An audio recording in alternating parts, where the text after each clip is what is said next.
Hello दोस्तों, मैं अनामिका सिंह स्वागत करती हूँ आप सबका आपके यूट्यूब चैनल नॉलेज कॉर्नर पे। फ्रेंड्स, जैसा कि आप सभी को पता है, तबीयत ख़राब होने की वजह से क्लासेस जो हैं वो थोड़ी छोटी चल रही हैं, लेकिन ये सारे क्वेश्चन आपके लिए बहुत ज़्यादा इंपॉर्टेंट है और टीआरई एग्ज़ाम जो है वो कभी भी हो सकता है, कभी भी डेट आ सकती है, इसलिए आपके लिए रेगुलर बने रहना बहुत ज़्यादा ज़रूरी है।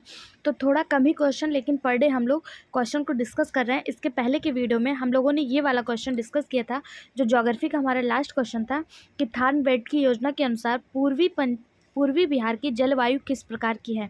आई होप सो आप लोगों ने इसके पहले के वीडियो देखे होंगे। अगर नहीं देखे हैं तो हमारे इसी चैनल पे जाइए और उनको भी ज़रूर देखिए। इसका जो सही जवाब था वो था,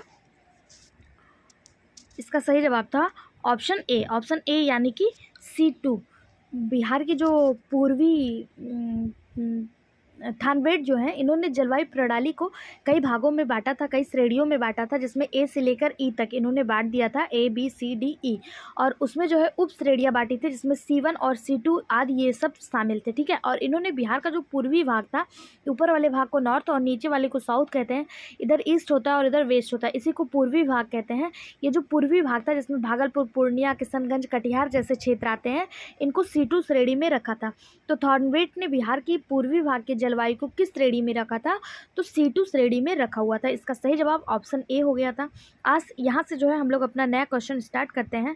बस आप लोग चैनल को सब्सक्राइब कर लीजिए और अपने सभी दोस्तों के साथ शेयर करिए, क्योंकि हमारे इसी चैनल पे हिस्ट्री, ज्योग्राफी, पॉलिटी और साइंस के इंपॉर्टेंट क्वेश्चन जो आपको टीआरई एग्जाम में देखने को मिल सकते हैं, और इसके साथ साथ एनसीईआरटी के इंपॉर्टेंट क्वेश्चन डिस्कस किए जा रहे हैं, और साथ ही साथ शॉर्ट वीडियो के माध्यम से आपको करंट अफेयर भी प्रोवाइड करवाया जा रहा है। आप उसे भी देख सकते हैं। कोई भी वैकेंसी, कोई भी नोटिफिकेशन आता है, आपको टेलीग्राम पर तत्काल प्रभाव से सूचना दे दी जाती है, और जैसे ही टाइम मिलता है उस पर वीडियो अपलोड हो जाता है।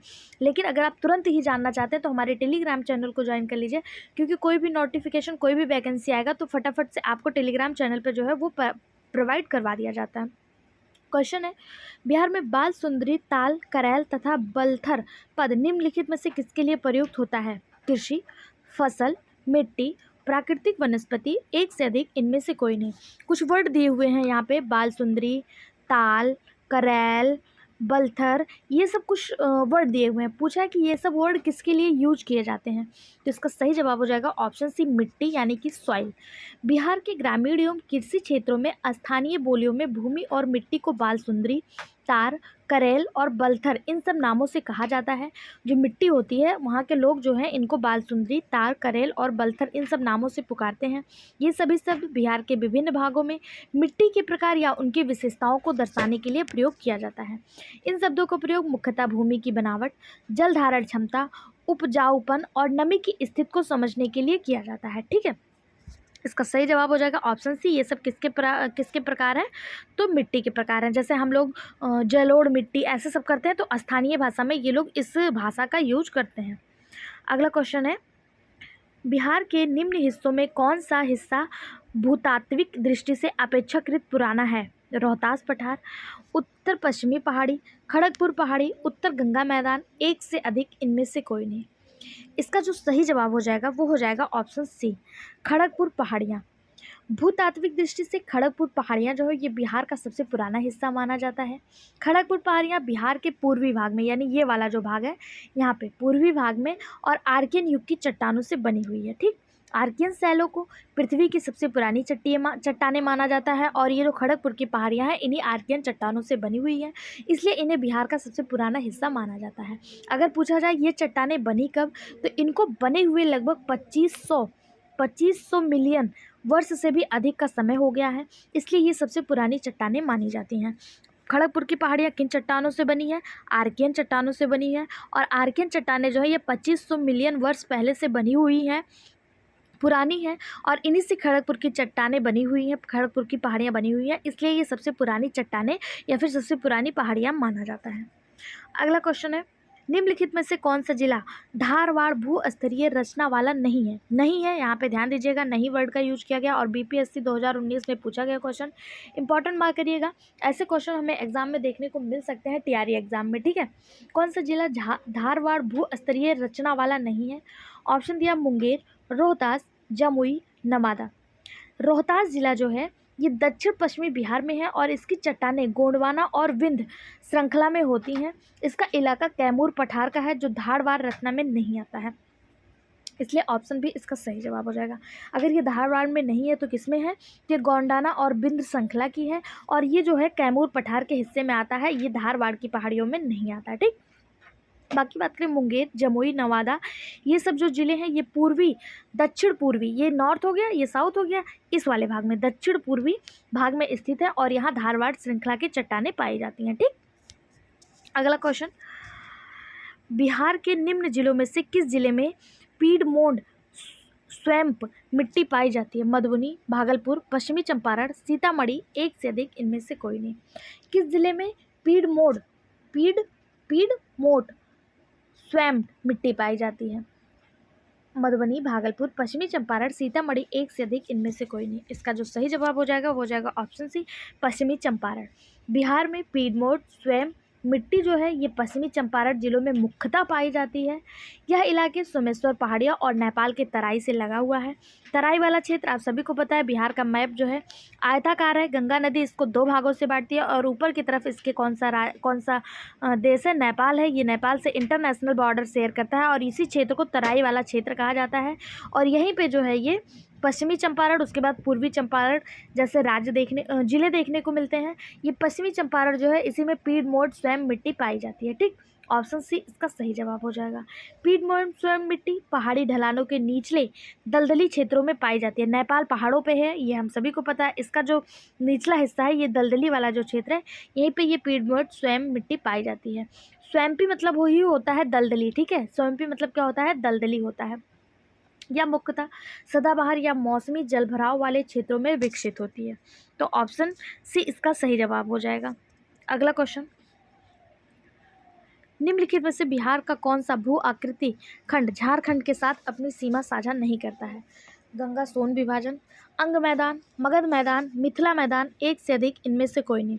अगर बिहार का ये मैप है तो झारखंड यहाँ से सीमा साझा करता है, इधर से वेस्ट बंगाल, इधर से उत्तर प्रदेश और ऊपर से नेपाल। पूछा है कौन सा इलाका जो है वो झारखंड के साथ सीमा साझा नहीं करता है। तो यहाँ पर जो गंगा सोन विभाजन है, गंगा जो है ये गंगा नदी बिहार को दो बराबर भागों में बांटती है और यहीं से मध्य प्रदेश से होते हुए सोन आकर गंगा में मिलती है। ये पहला बिल्कुल सही जवाब हो जाएगा। अंग का मैदान, ये भी बिल्कुल सही जवाब है। मगध का मैदान, ये भी बिल्कुल सही जवाब है। मिथिला का मैदान यही गलत हो जाएगा, क्योंकि जो मिथिला का मैदान है ये बिहार के यानी कि बिहार के उत्तरी भाग में यानी ऊपर के साइड जो है ये देखने को मिलता है, जिसमें दरभंगा, मधुबनी, सीतामढ़ी, सुपौल और सहरसा जैसे जिले आते हैं। यह भूभाग नेपाल से तो सीमा साझा करता है लेकिन झारखंड से सीमा साझा नहीं करता है। यानी कि जो मिथिला का मैदान है वो किससे सीमा साझा करता है? नेपाल से करता है, झारखंड से नहीं करता है। तो ऑप्शन डी ही गलत होते हुए भी सही हो जाएगा, क्योंकि यहाँ पे नहीं पूछा है। ठीक, बाकी गंगा सोन विभाजन, मगध मैदान और ये जो है अंग मैदान, ये सब झारखंड से सीमा साझा करते हैं। अगला क्वेश्चन है, निम्नलिखित में से कौन सी वस्तु बिहार के भौगोलिक संकेत के रूप में पंजीकृत नहीं है? बिहार में कुछ चीज़ों को जीआई टैग मिला हुआ है। जीआई टैग इसका फुल फॉर्म होता है जियोग्राफिकल इंडिकेशन। इसको जो है उस राज्य की विशेषता को, उस राज्य में उस फसल को बढ़ावा देने के लिए प्रदान किया जाता है। पूछा है कि किसे नहीं दिया गया है, तो इसका जो सही जवाब हो जाएगा वो हो जाएगा उपयुक्त में से एक से अधिक। क्यों? उपयुक्त में से कोई नहीं। क्यों? क्योंकि मूंगा रेशम, जर्दालू आम, कटही धान और मगही पान, चारों को ही बिहार में जो है वो जीआई टैग मिला हुआ है, जिसमें कटही धान और मूंगा रेशम बिहार में जीआई टैग में पंजीकृत सॉरी कटही धान और मूंगा रेशम को नहीं मिला है। कटही धान और मूंगा रेशम को नहीं मिला है। मिला किसको है? जर्दालू आम और मगही पान को, दो को मिला। इसका सही जवाब हो जाएगा उपयुक्त में से एक से अधिक। उपयुक्त में से एक से अधिक इसका सही जवाब हो जाएगा। कटही धान और मूंगा रेशम को जीआई टैग नहीं मिला है। मूंगा रेशम मूलतः असम की पारंपरिक रेशम है। अगर पूछा जाए ये कहाँ का है तो ये असम का है, ये बिहार का नहीं है। इसको जीआई टैग तो मिला है लेकिन इसे असम में मिला है, बिहार में नहीं मिला है। ठीक है, और कटही जो है ये एक प्रकार का प्रसिद्ध धान है और इसे जो है मध्य प्रदेश में मिला है। कहाँ पे मिला है? मध्य प्रदेश में। देखिए अब यहाँ से कई सारे क्वेश्चन बन जाते हैं। पहला, मूंगा रेशम कहाँ का जियोग्राफिकल इंडिकेशन प्राप्त हुआ, इसे जीआई टैग प्राप्त हुआ है? तो इसे असम में प्राप्त हुआ। कहाँ पे? असम में। और कटही धान को मध्य प्रदेश में। कटही धान को कहाँ पे प्राप्त हुआ? मध्य प्रदेश में। बाकी जर्दालू आम और मगही पान, इसको जो है बिहार में प्राप्त हुआ है। अगर पूछा जाए जर्दालू आम बिहार में कहाँ, स्पेशली पूछ ले कहाँ, तो जर्दालू आम को बिहार के भागलपुर वाले क्षेत्र में, भागलपुर जहाँ का सिल्क प्रसिद्ध है वहाँ वाले क्षेत्र में। और जो मगही पान है, मगही पान को जो है नवादा, गया और आसपास के क्षेत्रों में प्रसिद्ध है मगही पान। ठीक, तो ऑप्शन ई इसका सही जवाब हो जाएगा, उपयुक्त में से एक से अधिक। अगला क्वेश्चन, कोपेन के जलवायु वर्गीकरण के अनुसार उत्तर बिहार की जलवायु किससे प्रदर्शित की जाती है? कोपेन के जलवायु वर्गीकरण के अनुसार उत्तर बिहार की जो जलवायु है वो CWG के द्वारा प्रसिद्ध की जाती है। ऑप्शन ए इसका सही जवाब हो जाएगा। किसके द्वारा की जाती है? CWG के द्वारा। उत्तरी बिहार की जलवायु में समशीतोष्ण और मानसूनी प्रभाव, सर्दियों में शुष्क मौसम और गर्मियों में मानसून के दौरान अधिक वर्षा होती है, जिस कारण उत्तर बिहार की जलवायु को CWG कोड के अंतर्गत रखा जाता है। ऑप्शन ए इसका सही जवाब हो जाएगा। 63 BPSC 2017 में आया हुआ क्वेश्चन है, इंपॉर्टेंट मार्क करिएगा। ऐसे क्वेश्चन इन्वायरमेंट से संबंधित होते हैं, इसलिए इनके आने की संभावना जो है वो थोड़ा ज़्यादा होती है। अगला क्वेश्चन है, प्रधानमंत्री नरेंद्र मोदी ने हाल ही में मंडल बांध परियोजना की नींव किस नदी पर बनाने के लिए रखी थी?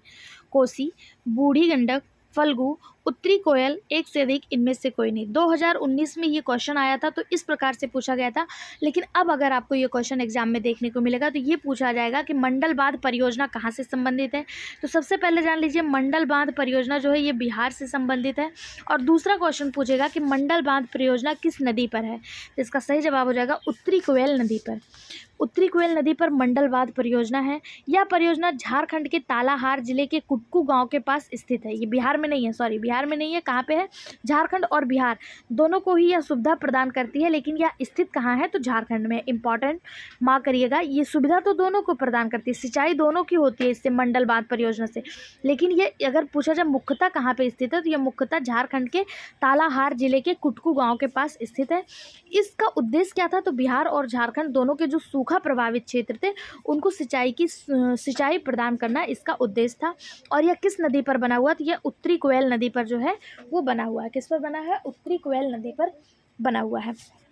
हाल फिलहाल करंट का एक क्वेश्चन चल रहा है, बिहार में जो है 2 नई रामसर साइट शामिल हुई हैं। इन 2 नई रामसर साइट को लेकर बिहार में टोटल 5 रामसर साइट हो गया है। अगर आपको पता है कि बिहार के कौन कौन से चीज़ों को रामसर साइट के अंतर्गत रखा गया है तो आप कमेंट बॉक्स में इसका जवाब दीजिएगा। अगर नहीं पता तो हमारे द्वारा आपके लिए एक शॉर्ट वीडियो बनाया गया है जिसमें आपको रामसर साइट के बारे में बताया गया, तो आप उस वीडियो को भी ज़रूर देखिएगा। उसको देख के कमेंट बॉक्स में रिप्लाई करिएगा।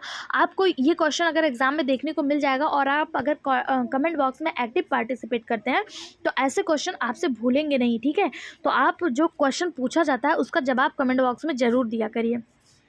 अगला क्वेश्चन, मुजफ्फरपुर, दरभंगा तथा चंपारण जिलों में कौन सी मिट्टी अधिकांशतः पाई जाती है? काली मिट्टी, नवीन जलोढ़, प्राचीन जलोढ़, लाल मिट्टी, एक से अधिक, इनमें से कोई नहीं। मुजफ्फरपुर, दरभंगा और चंपारण जिला, मुजफ्फरपुर, दरभंगा और चंपारण जिला जो है ये चंपारण यहाँ पे नेपाल से सीमा साझा करती है। इसका जो सही जवाब हो जाएगा वो हो जाएगा ऑप्शन बी, नवीन जलोढ़ मिट्टी, न्यू एलुवियल सॉइल। ये मुजफ्फरपुर, दरभंगा और चंपारण जिलों में अधिकांशतः देखने को मिलती है। ये ज़िले उत्तर बिहार में हैं, आप सभी को पता है, यहाँ से जो नेपाल से सीमा साझा करते हैं। और गंगा की सहायक नदियाँ जैसे बूढ़ी गंडक यहाँ से आ गई, गंडक आ गई, कोसी आ गई, ये सब जो है उत्तर वाले क्षेत्र में पाए जाते हैं, इसलिए यहाँ पे नवीन जलोढ़ मिट्टी देखने को मिलती है। अगला क्वेश्चन, कैमूर पठार किसके लिए प्रसिद्ध है? तांबा, चूना पत्थर, लिथियम, बॉक्साइट, एक से अधिक, इनमें से कोई नहीं। इसका सही जवाब हो जाएगा ऑप्शन बी, चूना पत्थर, जिसे लाइम स्टोन कहा जाता है। पिछली बार टीआरई के एग्ज़ाम में चूना पत्थर जो है ये लाइम स्टोन जो है चूना पत्थर बोल के चूना लगा गया था। तो ऐसे क्वेश्चन को आपको बहुत ध्यान से देखना। साइंस में एक क्वेश्चन आया था जिसमें जो है नींबू पानी या लाइम स्टोन में कन्फ्यूजन कर दिया था और बहुत सारे बच्चे उसका आंसर जो है वो गलत करके आ गए थे। कैमूर का पठार जो है यहाँ पे मुख्य रूप से चूना पत्थर या लाइम स्टोन पाया जाता है। यह पठार दक्षिण पश्चिम बिहार में स्थित है। दक्षिण पश्चिम कौन सा भाग होता है? ये नॉर्थ हो गया, ये साउथ हो गया, ये ईस्ट हो गया, ये वेस्ट हो गया। दक्षिण पश्चिम ये वाला भाग होता है, ये पश्चिम हो गया, ये दक्षिण हो गया, दक्षिण पश्चिम ये वाला भाग हो गया। और यहीं पे कैमूर जिला है, जहाँ पे कैमूर जो उत्तर प्रदेश से सीमा साझा करता है। और साथ ही साथ ये जो कैमूर जिला है, ये यहीं पर कैमूर का पठार पाया जाता है। ठीक है, इसका जो कैमूर का पठार है, इसका विस्तार जो है कैमूर में तो है ही, इसके साथ साथ यह रोहतास में और औरंगाबाद में भी इसका विस्तार देखने को मिलता है।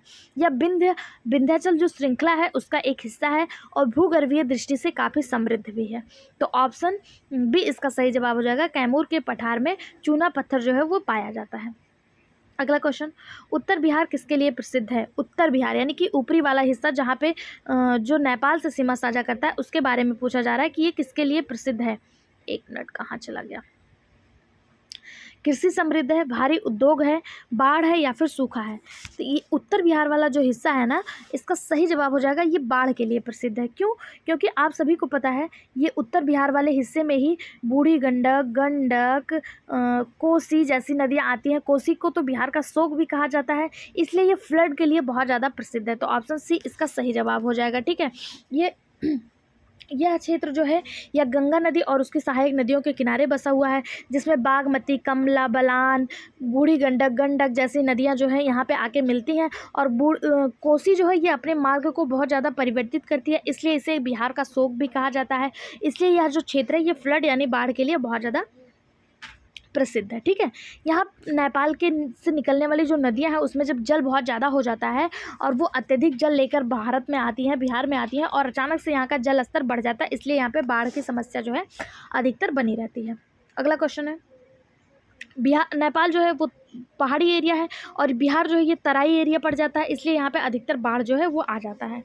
अगला क्वेश्चन, निम्नलिखित में से कौन सा शहर बिहार के सबसे पूर्वी भाग में स्थित है? भागलपुर, पटना, कटिहार या पूर्णिया?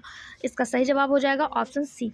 ऑप्शन सी यानी कि कटिहार। बिहार का पूर्वोत्तर, ये देखिए ये बिहार हो गया, इसका पूर्वोत्तर, यहाँ पे जो पूर्वोत्तर है पूर्वी भाग, यहाँ पर जो है कटिहार जो है वो आता है, सबसे पूर्वी हिस्सा है। ये सीमांत जिलों में साझा होता है, ये पश्चिम बंगाल और असम के समीप है, ये पश्चिम बंगाल से सीमा साझा करता है। ठीक है, कटिहार। या कृषि उत्पादन और के लिए बहुत ज़्यादा फेमस है। कृषि में भी अगर पूछ लिया जाए कटिहार में किस चीज़ की कृषि सबसे ज़्यादा होती है, तो कटिहार में जूट और केला की कृषि जो है वो अधिकतर देखी जाती है। किसकी? जूट और केला की। तो ऑप्शन सी इसका सही जवाब हो जाएगा। पटना आपको पता है यहाँ कहीं बीचों बीच पड़ता है। पूर्णिया जो है ये भी इधर ही पड़ता है।